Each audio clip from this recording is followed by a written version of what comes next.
अब आप मेघालय वासियों के प्रति सम्मान प्रकट करने के लिए मुझे खासी में बोलने की अनुमति दीजिए। शुरू करने से पहले कृपया इस वीडियो पर टिप्पणी करें, लाइक करें और साझा करें। और जिन लोगों ने सदस्यता ले ली है और कमरे में एक टिप्पणी छोड़ दी है, मैं नीचे टिप्पणी अनुभाग से आश्चर्यचकित उपहार के विजेताओं का चयन करूंगा। आपका बहुत बहुत धन्यवाद। मेरे YouTube चैनल में आपका पुनः स्वागत है। मैं आप सभी को बधाई देना चाहता हूं, जिन्होंने स्टीव जिरवा के जीतने तक उन्हें वोट दिया है। आपका बहुत बहुत धन्यवाद।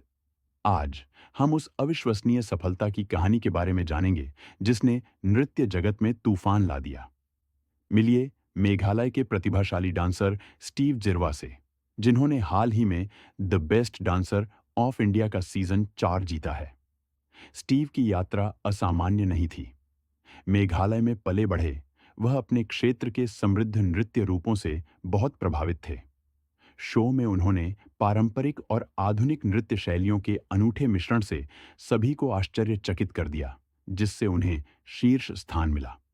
उनके प्रदर्शन में तकनीकी उत्कृष्टता और मार्मिक कहानी कहने का अद्भुत मिश्रण था, जिसने उन्हें प्रतिस्पर्धा से अलग कर दिया। इस खिताब को जीतने से न केवल उनकी प्रतिभा का गौरव बढ़ा, बल्कि पूर्वोत्तर भारत की जीवंत संस्कृति पर भी प्रकाश पड़ा। इस सफलता के साथ स्टीव आगे के रोमांचक अवसरों के लिए तैयार है। इस अविश्वसनीय उपलब्धि के लिए उन्हें बधाई। नृत्य की दुनिया की नवीनतम और सबसे बड़ी खबरों के लिए लाइक, सब्सक्राइब और घंटी आइकन दबाना न भूलें।